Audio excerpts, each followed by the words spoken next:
while repatriation is ongoing.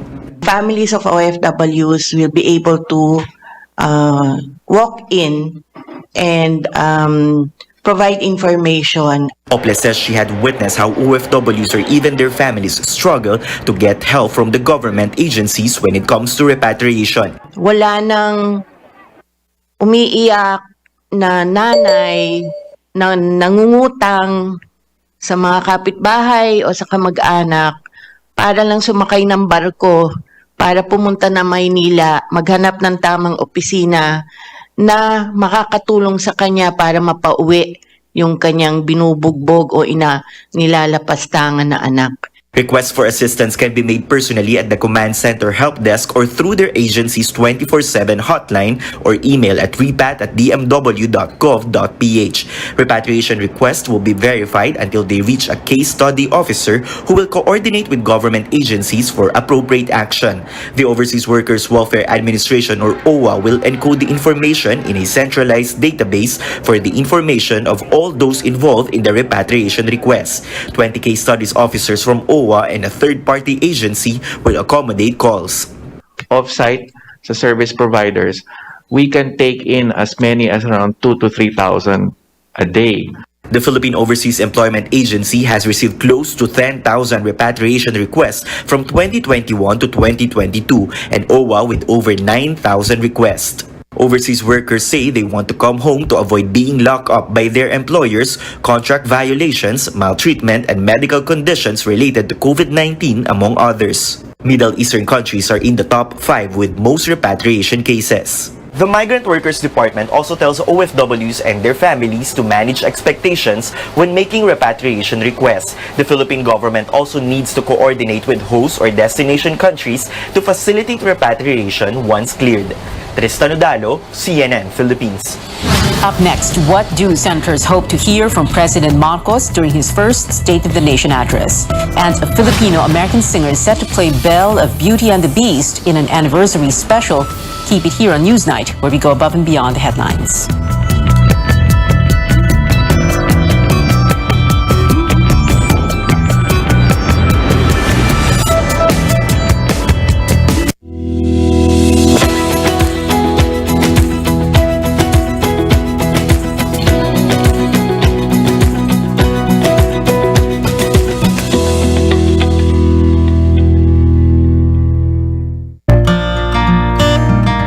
Pandemic, serving others is the best. Sa pagtutulungan, patuloy ang ating laban sa buhay. Kaya dapat always healthy. With proper diet, exercise, and MX3 coffee mix to ignite my day. Hi guys! Lagi akong focused, active, at MX Your Ordinary. Because the most important things in life deserve nothing less. MX3 coffee mix, my choice. Fried chicken? Timplang happy!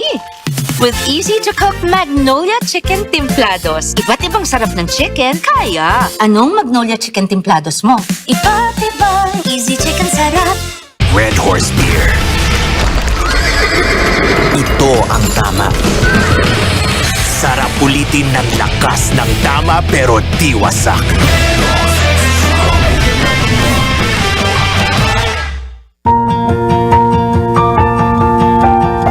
Sustainability, as defined officially, is addressing the needs of the present generation without compromising the needs of future generations.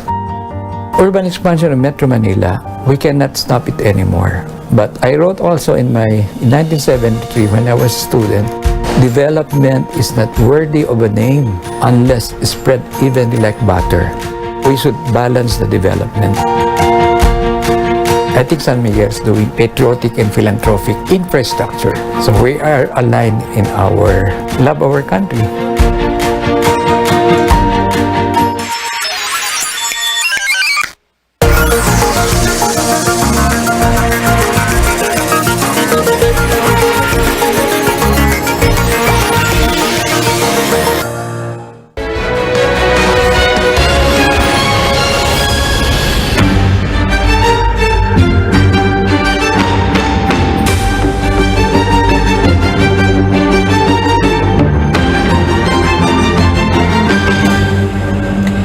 Welcome back. 4 days before the State of the Nation address, we asked senators what they hope to hear from President Marcos. Amor Santos tells us their expectations reflect those of most Filipinos. The Senate Session Hall reopens on Monday for the first regular session of the 19th Congress. Senators will be here in the morning before attending the joint session at the Batasang Pambansa for the President's SONA. Neophyte lawmaker Robin Padilla couldn't hide his excitement. Asawa ko ang nagpe-prepare. Ako, siyempre, excited ako. Hindi pa ako naka-experience nung nandun ka na, di ba? Yung hindi ka third person eh. Ito, ngayon, talagang wow. Padilla specifically wants to know President Marcos' plan for programs started by the Duterte administration, including the war on drugs and Build. Like many Filipinos, senators expect to hear the real state of the nation, as well as concrete plans for the next 6 years, especially in terms of pandemic recovery, agriculture, food security, economy, health, and education. He can be very honest na ito ang mga problema ng bansa. Di ba? Kasi inabutan niya yan as president. Okay. But what we need is the creativity and the innovation in facing it. Unang-una na yung food crisis para hindi maging food catastrophe. Yung solusyon sa presyo ng diesel. Most senior Senator Lauren Legarda hopes the president's plan on pandemic recovery is attuned to addressing climate issues. She also wants to hear the president's foreign policy and stance on the South China Sea dispute. Senator Sonny Angara wants details on the planned partnerships with the private sector. Also a priority concern is the country's 12.7 trillion peso debt, according to Senator Coco Pimentel, who's eyeing the minority leadership. For returning Senator Alan Peter Cayetano, President Marcos should also take steps to unite the country following the divisive elections. I'm not saying ilibing yung mga issues na valid, but it's time to work together. It remains to be seen whether Senators Alan and Pia Cayetano would reinforce what's seen as a two-member minority bloc in the Senate. Opposition Senator Risa Ontiveros maintains the minority is ready to do its job with or without new allies. Ako naman, bilang oposisyon, kahit parang gusto nilang i-evoke ulit yung imahe ng strongman, importanteng manatili yung partisipasyon ng mamamayan. Sana matuto ang kasalukuyang administrasyon sa nakaraan. Meanwhile, Senator Mig Zubiri is expected to be elected Senate President, and he continues to promise an independent supermajority. Amor Santos, CNN Philippines. In the 18th Congress, most priority measures of former President Duterte hurdled the House of Representatives despite internal power struggles and challenges brought about by the pandemic. Now with President Marcos's cousin poised to become Speaker, what can Filipinos expect from the House in the 19th Congress? Cian Arcangel reports. Save for two controversial bills, the supermajority in the House of Representatives of the 18th Congress delivered on most of the former president's agenda. Congressional support was strong. 23 out of the 27 bills certified by Duterte became laws, according to the Presidential Legislative Liaison Office. Key legislation from the House include the Anti-Terrorism Act, reducing corporate income tax rates, and amendments to the Retail Trade Liberalization and Foreign Investments Act. The bills were passed despite a leadership tussle that rocked the House in October 2020. An informal session at a clubhouse outside the Batasang Pambansa elected Marinduque Representative Lord Alan Velasco as Speaker after Taguig Representative Alan Peter Cayetano refused to honor their term-sharing deal.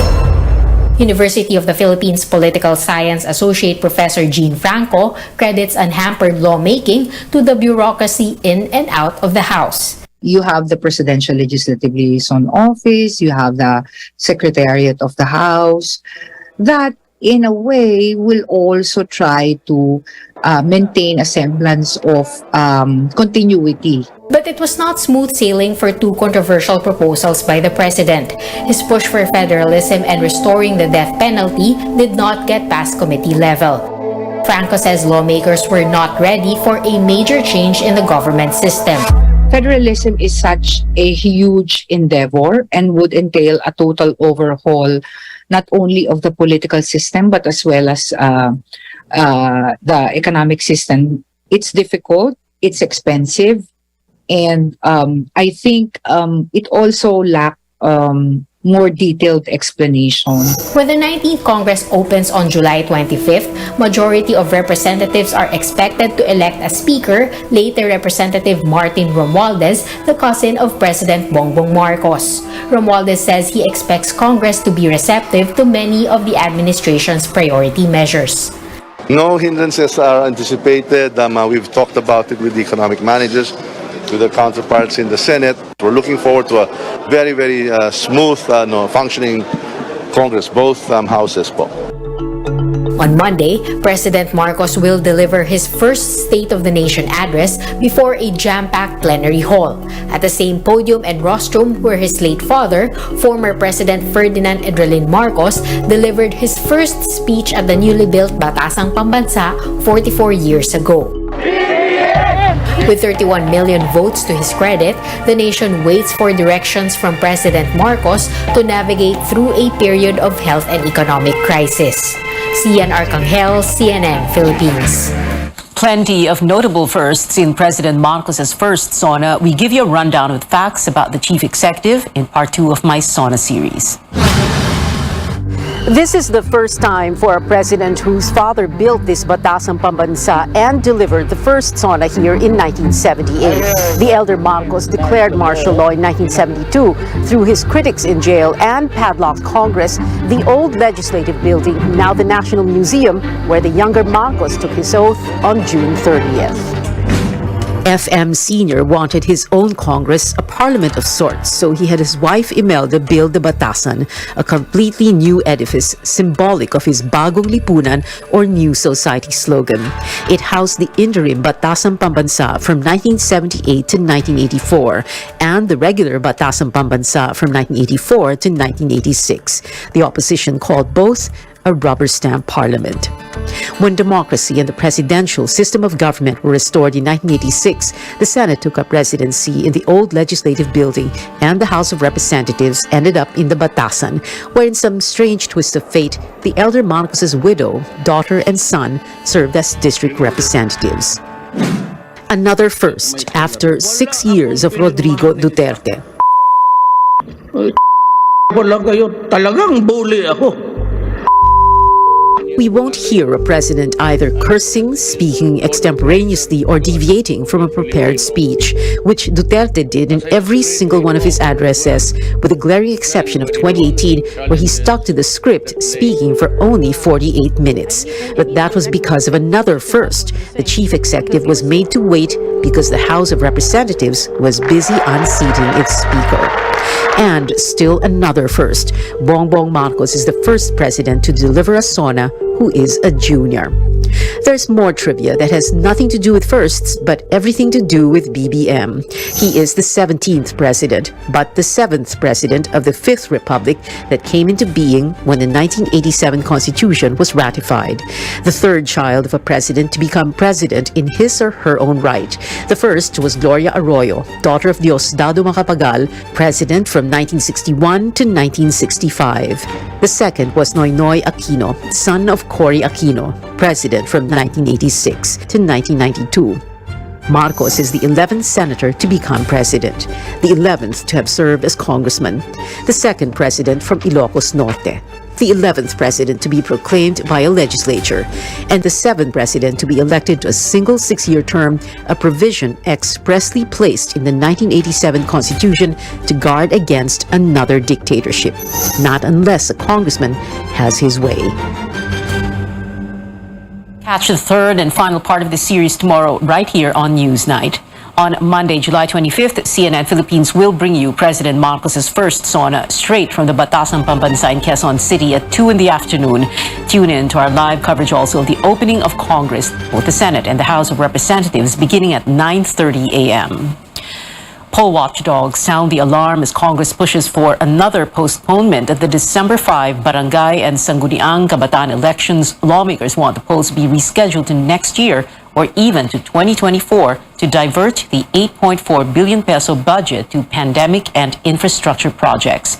Watchdogs believe this is not the way to save funds as expenses are already accumulating with election preparations.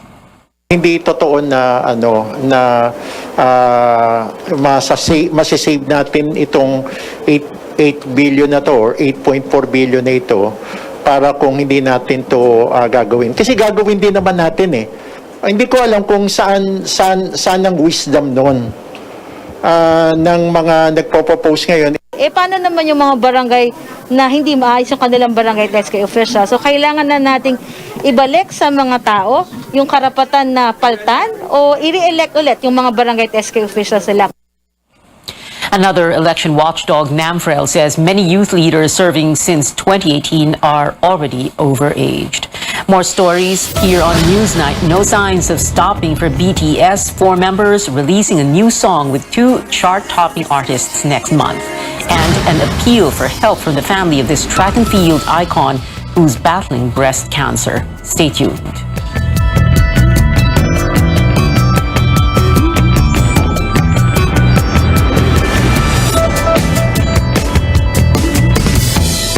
Baby, I'm home!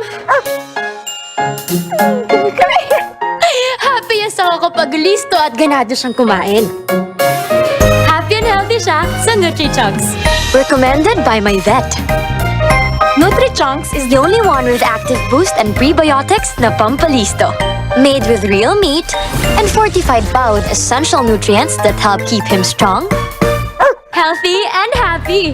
Listo ganado sa Nutri-Chunks.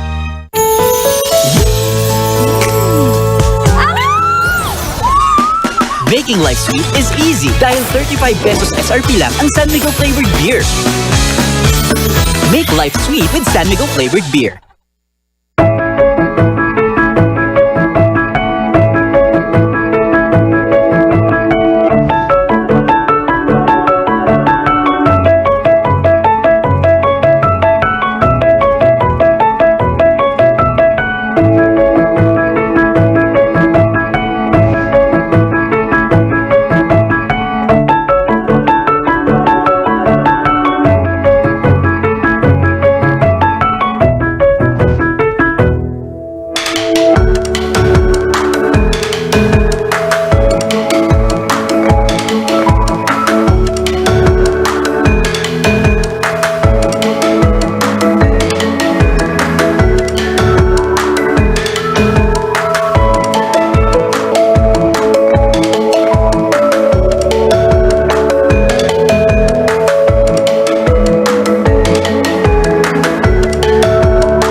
Welcome back. Sports bodies give financial aid to track and field queen Lydia De Vega, who is now in very critical condition because of breast cancer. The Sports Commission donated 300,000 pesos, while the Philippine Olympic Committee gave 100,000.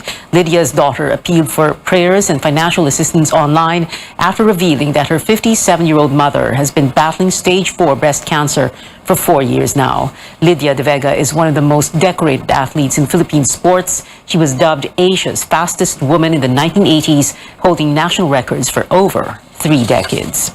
In the NBA, James Harden stays with the Philadelphia 76ers, but with a contract worth less than a previous deal. ESPN reports the 2018 league MVP agreed to a $68.6 million 2-year deal, $33 million set for the season. Hardin said in an interview with the Associated Press that he declined his $47.4 million option last month, so the money could go towards a better lineup for the championship. Philadelphia recently signed Hardin's former Houston teammates PJ Tucker and Daniel House. On to entertainment news. BTS armies can look forward to yet another collaboration from the K-pop sensation rapper Snoop Dogg, producer Benny Blanco, and BTS's Jin, Jimin, V, and Jungkook are releasing the track Bad Decisions on August 5th. The music video will come out the same day. Danish singer-songwriter Maximilian is ready to serenade Filipino fans after waiting 2 years to come to the country. The artist behind the viral hit Beautiful Scars will perform at the Eastwood Mall in Quezon City on Friday and the Venice Grand Canal Mall in Taguig on Saturday. CNN Philippines New Day got a preview of what fans can expect for his two-night concert. Just sing one. I mean, Beautiful Skies. I wrote that song, man. All right. I'm not gonna fight back what I've become. Yeah, I got bruises where I came from, but I wouldn't change if I could restart. I ain't gonna hide these beautiful scars. I've been going way too hard on myself. Guess that is the reason I've been feeling like hell, but I wouldn't change if I could restart. I ain't gonna hide these beautiful scars. Maximilian also said the Filipino community back home helped the 2019 track skyrocket to fame. For a tale as old as time, this Grammy-winning Filipino-American singer is set to play a Disney princess. Her was cast as Belle in ABC Network's Beauty and the Beast 30th anniversary special airing in December. News outlet Deadline says the director of hit movie Crazy Rich Asians will executive produce the musical special. And that is it for now. Join me again on news.ph at 7 p.m. I'm Pia Ontiveros for Newsnight, where we go above and beyond the headlines.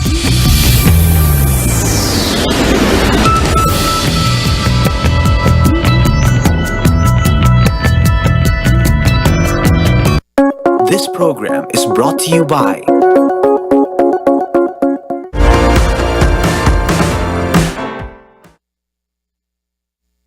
DYKB Radio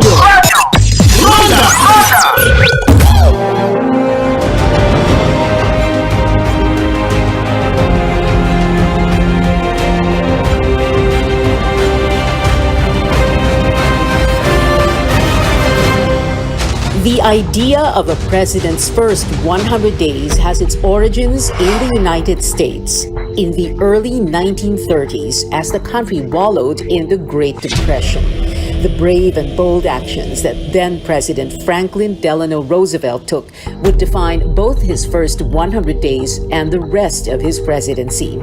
Today, here in the Philippines and here on CNN Philippines, we'll keep a close eye on President Bongbong Marcos's first 100 days. We do not look back, but ahead.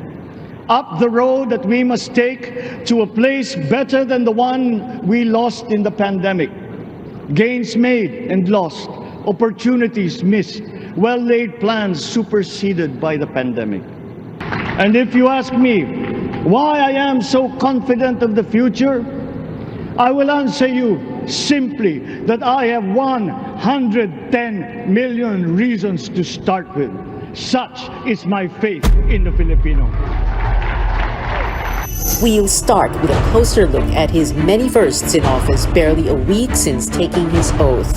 His first executive act on a bill passed by Congress, his first cabinet meeting, his first public briefing, even his first Monday flag-raising ceremony. What are the priorities and promises of the 17th President of the Philippines?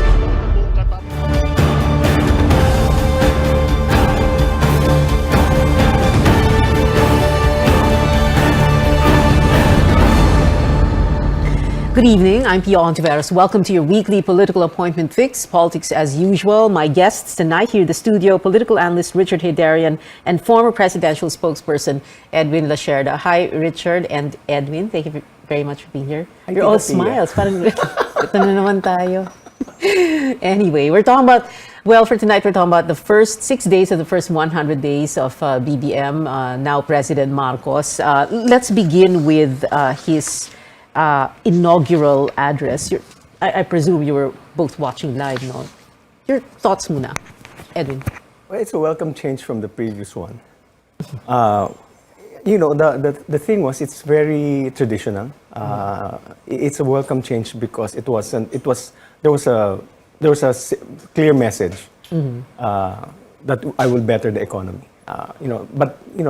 What one noticed a lot of certain statements which were not accurate. But by and large, it was what do you, like which ones like were inaccurate? he mentioned a number of things about the father. He mentioned that he had the biggest approval mandate in history. That's not true because percentage-wise, you don't count it by the number of people who voted because that's a function of population, but rather you count the percentage, which is a function of total number of voters who voted for him.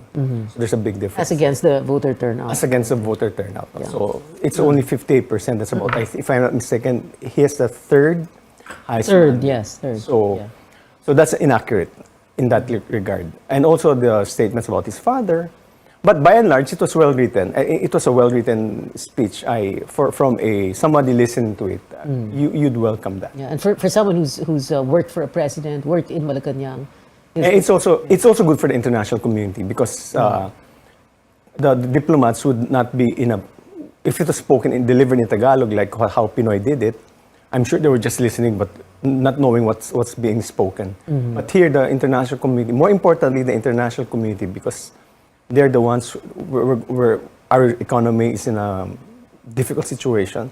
So you want the international community to be assured that, hey, this is a new guy coming in, LC, predictability of business rules and all that. So that's something that by and large welcome. But locally, of course, the critics would point out the false statements. But I think from a quite an objective point of view, it was something that a president-elect had a good delivery. Which line did you like best? Huh? Which line did you like best? A fair question to you. Well, it's really basically on the soundbite thing. Diba? It's about your pangarap mo, pangarap ko. But the other thing also, I mentioned this previously, he didn't mention corruption. Because that's also a staple of each president when he comes in. He will promise that he will wipe out, curb corruption at least. Right. Here, he didn't even invoke fighting corruption, which is, I would understand that because he's a Marcos and the legacy of the father being one of tainted with corruption would not sit well and would even be attacked by the critics. So might as well leave that out and let's say some things. And it spoke about unity also. I mean, it is a very unifying... Unity, he didn't talk about the 31 million who voted for him, but the 110 million. As he should be. As he should, no? As he should, because he's now the president of the entire country. Mahirap naman to start quarreling. Yes, oo. On day one, ano? Richard? Yes, now suddenly I regret not having coffee. Not my 100%. Pwede pa tayo maghabol ng kapens mo. First of all, the question I have is who helped with the speech, right? Who wrote the speech? We see a lot of rumors being thrown out there, and later na ako mag-name drop maybe off the record. Ayun na. I don't know. I mean, I heard even people maybe Edwin can better say I have some, but it's also... Yeah, we have to confirm. But speaking of that, I mean, the whole event was screaming nostalgia, right? I mean, the last president that gave a speech in that place was President Manuel Rojas. This is a wartime president. We're coming out of the ashes of war. He's asking on people to help him, for the nation to rally behind him. Well, you see very much a parallel there. He's been saying we're coming out of pandemic. There are a lot of problems. So at the same time, even the critics would say that was a breath of fresh air. As nostalgic as it was, even the style of his speech, I mean, it looks very much like his dad, right? The way he angles like that and gets the speech out. He's his father. Right, but considering we are coming from Duterte, some would say it's a breath of fresh air. I even heard critics saying that we're jumping from fire to the frying pan. So it's quite an improvement from what we had in the past. Yeah. Moreover, it was a speech that was a masterpiece in navigational politics. I mean, the way he navigated very thorny issues, right? He mentions Ukraine, but doesn't take sides. He mentions pandemic. he kind of talks about mismanagement but doesn't criticize Duterte, right? He gives credit to his dad, at the same time say, let's not dwell too much on the past, let's look forward, right? I mean, if you look at it, it was very well navigated. I mean, the way the speech was constructed. Again, I was saying, who helped with him? Is this his speech, etc.? And then the other thing is clearly he was talking to the international audience. You got the Governor General of Australia there, Wang Keqian, the right-hand man of Xi Jinping there, the second gentleman of US there. I think that's why there was a lot of English. And not only any English, the prose was really meant to impress the international community. So I think Marcoses are aware that there's a certain reputational problem they have to deal with. He wants to visit the White House. He wants to go to the West. And so I think he is was trying visiting to the also White House. impress the international community. That was very clear. That's all I very much I saw with the inauguration. Yeah. So who wrote it? Who helped write it? I don't know. I heard that baka matroll ako sa Twitter. Although one of those guys that I suspected blocked me on Twitter, so I don't know if it's really him or not. Oh, we so can talk we have- about. You tweeted about who blocked you? No, We'll he check. blocked me Okay. before, but let's get that. All right. Oh, you know, one other thing about the inaugural, ang daming nagre-react eh, the inaugural medallion, the souvenir. No, there was a lot of reaction from netizens who were, well, Lenny supporters, Lenny voters, no. Ano yan, ba't ang bilis naman magpagawa, etc. Edwin, you have institutional knowledge kasi you used to... Traditional yan eh. Ganyan. You know, each president issues a medallion except for Cory, post-EDSA. I remember Digong's noong 2016. I had a Si picture. Pinoy meron din, si Digong meron din. So it's you know, we're living in a very polarized society right now. Unlike previously, for instance, in 2016, it was also polarized, but not quite as polarized because it became an issue of Marcos versus to a certain matagal na yung labanan eh. It's been a long drawn battle between Lenny and Bongbong Marcos way back in 2016. So it's a quite the passion you were discussing, the passion was really intense. So you could see that anything that comes out from the Marcos side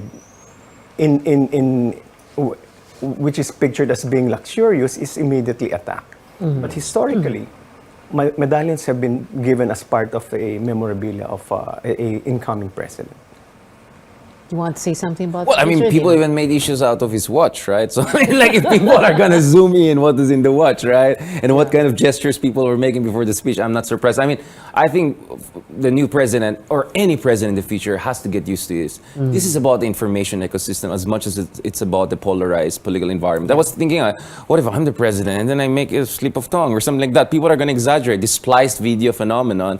This is the reality. So, you know, it may you're serve under you one day, microscope, it may serve in the other. You're under a microscope and then Exactly. lalo na pag ganyan, no? Someone as 24/7 controversial. news cycle. I mean, this is just the reality we're going to face right now. And I think the Marcoses, right, they may have won the presidency, but they're not the kings. We're not in an absolute monarchy, right? So there's going to be freedom of expression. There are a lot of people who are not happy or passionately against him. So I think this is something that will be the lay of the land for the foreseeable future. You know, the fact is, presidents live in a fishbowl. And that's a staple for every president. The thing, however, is that people are commenting on the very, very formal style because there's nothing yet substantive. Except, for instance, except perhaps for the first statement that he made, which was a mistake, saying that he doesn't believe in the June inflation rate. That's quite substantive. We'll talk about that mamaya. Wait. Right now, Balikan kasi natin there's yan. nothing to speak of substantively. Yeah, That's it's why- too early, right? It's too early. It's day 6 pa lang. We're talking about day 6. Day 6 of the first 100 days. And then, teka, sabi mo, fishbowl. Pero kanina sabi ni Richard, frying pan. Ano ba talaga? But anyway, wait. Let's talk about very quickly before we go to break. The veto on this special economic zone for Bulacan, quite controversial in the sense na, ano nangyari dito, di ba? Para bang, how did you look at that, Richard? Well, I mean, look at it. Over the past month or so, there has been a lot of, let's call it, who's the boss, you know, kind of moves, right? Whether in the appointments on D&D, everyone was expecting it will go to Sara Duterte. It went to someone else. Speaker of the House, everyone was expecting it to go to someone else. You get what I'm saying? And so I see this also is about showing the boss, right? Like, maybe the previous administration had certain preferences, had certain networks of businessmen they wanted to work. We're going to start from scratch, or we have a different take on things. Now, on the issue, of course, look at it. He didn't only cite fiscal risk. He discussed environmental issues. He even discussed national security consideration, considering that Clark is close to Subic, right? And some of our military facilities. I like it. I mean, brilliant. I mean, I think all of the issues which were raised there, I think is very reassuring. Now, let's hope this is not just a, flash in the pan, but this is actually an indication of a reboot, including in the infrastructure strategy of the previous administration. And remember, even on the infrastructure development, Balisacan and Jokno have different takes between themselves, but also compared to the previous administration. Do we need fiscal consolidation? Do we need more PPP? Do we need more reliance on China, international investors, or domestic taxes, etc.? So I don't know. For me, that's a good reboot so far that we saw on that front. Yeah. When we come back, we're going to talk about the first cabinet meeting and that agriculture cluster meeting that was held on Monday, July 4th. We'll be back after this quick break. Stay tuned.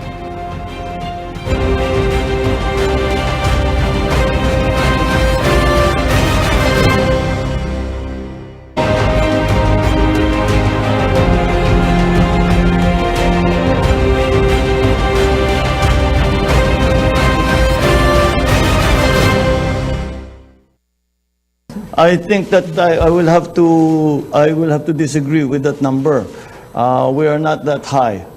We have crossed our targets were less 4% or less. Unfortunately, it looks like we may cross that threshold. Tatawid tayo sa 4%. Let me begin by saying that the President's disbelief at the 6.1% June 2022 inflation rate figure was misunderstood.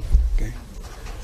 He was referring to it as a full year figure when in fact the year to date, meaning January to June, average inflation rate is actually 4.4%.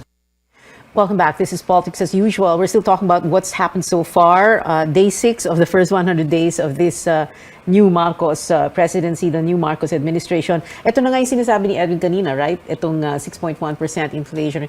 You had an interesting tweet about that. You said that... Yeah, because, coming from experience, I know that the president is always informed ahead of time. Inflation rate, GDP. In fact, RC is still the NEDA head.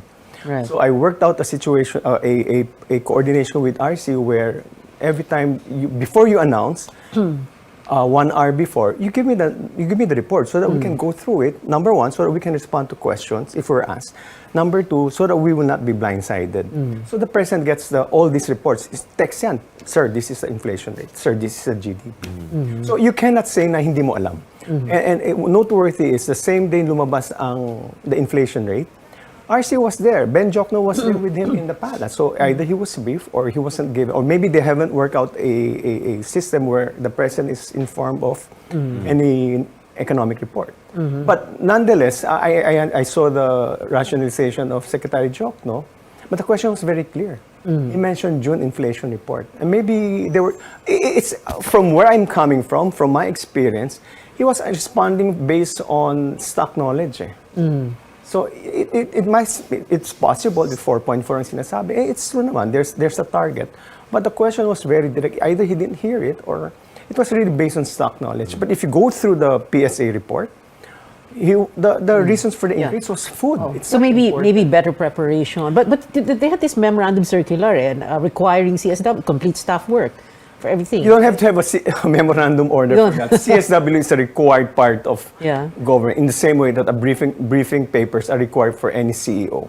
I mean, that's not something that we didn't have a memorandum order for a CSW. It started by Ramos. Yeah, and right.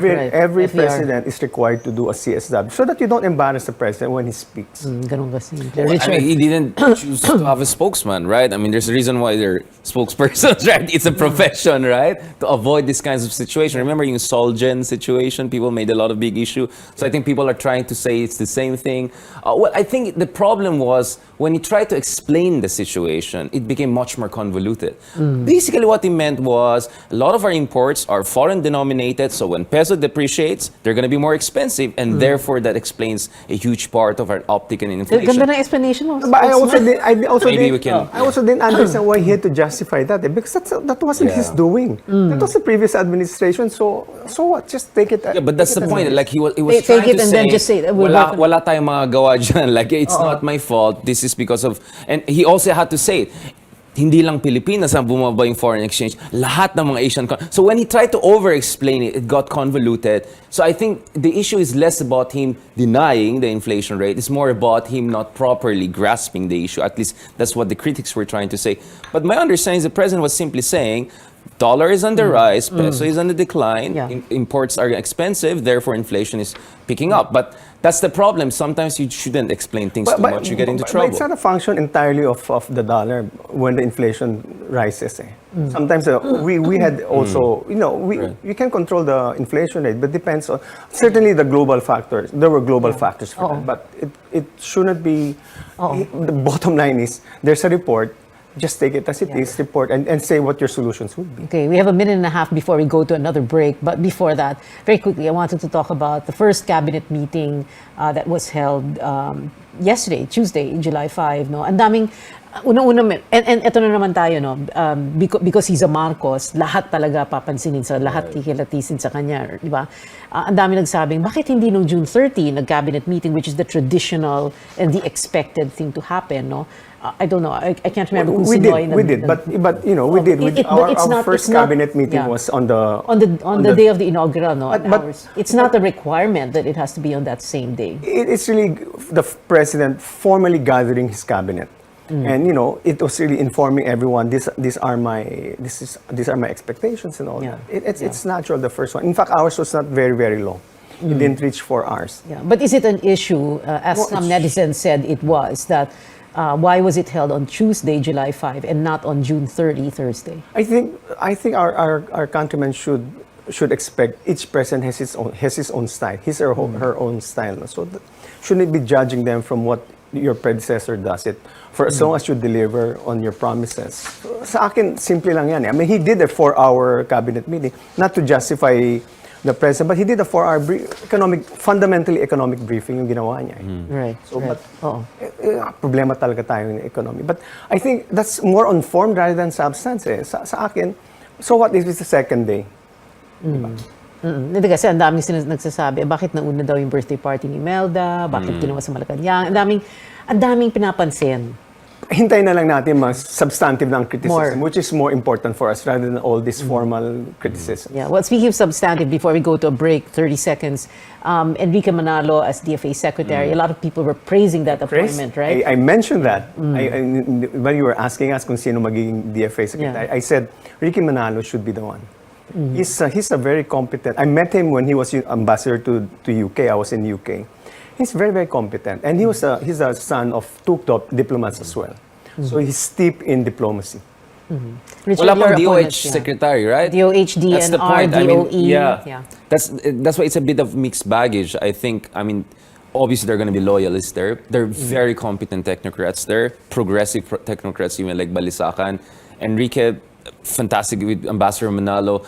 There were a number of names who were looking at this is the best outcome we could have wished for, right? Brilliant. I love it. And by the way, he's the first one in 2 decades na career diplomat ang magiging hindi interim, but more or less hopefully permanent foreign secretary. So this is a great job. Last time was 2003 to 2004, diba? When we had our first female foreign secretary, right? So that's a great thing. But yun nga DOH secretary, wala pa. And we're already kasi in the first week. may nag-hedge pa kasi, di ba? Yeah, that's my point. 3 weeks ago, sabi ni Bongbong Marcos na he's narrowed na yung choices. So, And parang nag-decline muna daw kasi yung isa, kaya... Filipinos Got Talent ba to? Ang tagal nito, di ba? Medyo priority. And so I think that's the one cabinet position where he could get some criticism for not showing urgency. But the fact that during his inauguration, tumayo siya when the frontliners were coming in, I think that was his way of saying, don't worry, alagaan ko kayo. I know how important your job is. And to be fair to President Marcos Jr., ang laki ng problema sa loob ng DOH, right? Oh my goodness. You need a big cleanup. So you need to bring someone who's not only respected by doctors for her or his expertise, but a good manager who can clean up the system because the mess is big. Okay. Since tonight's big word is first, so pag-usapan din natin yung first press briefing. I'm sure you watch it also, Edwin, and you, sanay ka dun as press secretary, as spokesperson, sorry. What did you think of the press briefing? Was the media, the Malacanang press corps, allowed to ask questions? Was it Was it something we expected? Or something unexpected because we thought na... hindi ba? Yeah, I think he, except for that June inflation rate, he performed pretty well. Oo. I mean, May mga nagtatanong, it's ano? basically stock Yeah. knowledge. It's Oo. basically stock knowledge because I know, they haven't really focused on what will be the executive decisions, or he hasn't made any executive decision. If you notice in his cabinet meeting, he said that or in his briefing, he said, I'm going to give you free rein. I'll delegate the responsibility of forming your own your organization structure, whatever decisions. He left, for instance, for the economic team, the economic decisions to be made. But that's standard. But the thing is but it's basically broad statements, motherhood statements, nothing specific, which is okay because there's really nothing substantive yet or specific that they have discussed. But could he be the kind of president na, he recognizes that other people are the subject matter expert and therefore he would trust them, for example? Well, apparently, Pwede ganun. he trusted RC and Ben Jokno. That's very clear. I mean, he also gave them free rein to manage their own organizations, which is really an important thing. You don't micromanage. That's important. Right. You can't. You cannot manage. Oo. Also, one thing, he mentioned that we plan to do 2 cabinet meetings a week. If it was me, no, I wouldn't do it. Once a week lang or... No, I don't think. Because give Once a them month? free rein. I mean, you don't have to, you can meet small groups Like we did it every day. We met in small groups. I mean, cabinet... Yung clusters. Oo. Even smaller than a cluster. And not in, like you said, in the Aguinaldo Hall. By the way, if I would suggest to President Marcos, please don't meet regularly in the Aguinaldo room. Because? The chairs are old-fashioned, very nice craft, Ergonomically Maganda, but ergonomically challenged. sasakit lang ang mga We likod did an niyo. 11-12 hour budget meeting in the cabinet room. And then everybody was saying, sir, baka pwedeng palitan na natin ang seal. More from our guests when we return. This is Politics as Usual.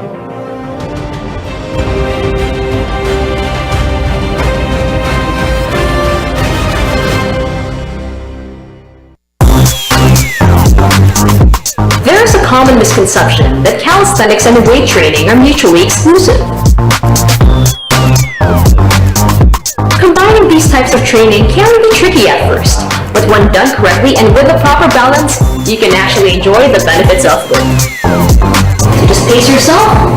This is a time-based workout, so let me show you just how we can do that in today's workout, which we'll be calling hybrid calisthenics.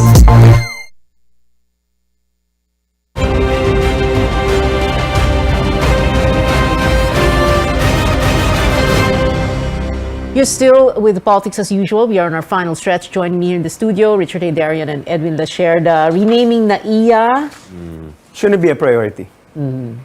Wow, priorities in the midst of an inflation, right? Whether you agree with it or not. Okay. Pero yun And nga, by the way, respect also. I mean, Nino Aquino was assassinated there. Have some respect for the guy's memory. And let's stop changing the names, Exactly. streets, I mean, everything. Just fix the airport or get a new nice airport for us. That's what we need now. Bulacan nga. Hindi unity yan, ha? Hindi unity yan. It will be very polarized. Oo, pero hindi naman yun Malacanang si Correct. Teves, Ano yan? congressman. Okay, all right. Also, before we end the show, itong Monday flag raising ceremony. I know, like Edwin was explaining kanina, wala pa namang talagang substantive. So every little thing pinapansin natin, di ba? First 6 days pa lang. But what were your thoughts when you saw Monday flag raising ceremony? Andun siya, nag-attend, tapos may turnover ng PSG. Naglalakad, natutrooping the line, sumasaludo. Sa akin, it's a sea change. Kasi yung predecessor niya, hapon na nagpapakita sa publiko I mean, talagang malaking pagbabago sa akin yun. It's like me too. I day wasn't used to president. it. Parang, is it more? It's morning. Daytime president. Yeah. Richard is was a nice way of saying it. Richard? No. I mean, for me, I will take motherhood statements and generic comments over ad-libs and midnight stream of subconsciousness anytime. Let me just put it that way as far as... Tsaka maaga press conference. Yes, May 1 maaga hour. and discipline Nagulat ako within doon. that. Yeah, exactly. So I think people should put things into perspective when we talk about this president. I think it's definitely a sea change for good. Let's not forget, he's a Department of Agriculture secretary too. So he has to be hands-on on that because that's a big issue. If you want food security, you want economic prosperity, inclusive development, everything there in his inauguration, he has to have an overhaul there. Not only the department, dealing with the cartels, predatory intermediaries taking care of the farmers. And I'm sure with RC, they're going to have a lot of coordination. They're considering all the decades they worked together. No, I mean, RC. RC is a poverty expert. That's why he can help a lot.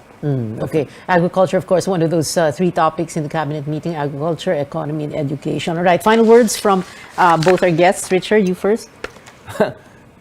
As I said, even for critics, this is more like jumping from fire to the frying pan. And to be even more fair to the new president is that, let's take it a day at a time and then assess how it goes. And accordingly, if there's something good done, let's give credit where credit's due. If something is not done well, whether you voted for him or not, you call it out. That's how being a good citizen is all about. And let's try to do that and stick to the course, yeah. Thank you, Richard. Edwin? I think it's too early to judge President Marcos. All this all this criticism against him are not as important as whether he steers the country well, and that requires really reading your briefing notes, listening to your cabinet, and I hope he does perform for the sake of the country. Well, I remember May 25, the night that he was proclaimed, he said, wish me well and I want to do well. Right. Because if a president does well, then the country does well. Pray for me, I think even. Yes, he even said pray for me. All right. Thank you to our guests tonight, gentlemen, Richard Hidarian and Edwin Lascerda. Very glad you can join us tonight. And we've been told before, don't talk politics at the dinner table or the family reunion or in Viber groups and risk warfare, digital and otherwise. But we can talk about it here at this table on this show, your weekly political appointment fix, politics as usual. I'm Pia Ontiveros. See you back here next Wednesday, 8 p.m.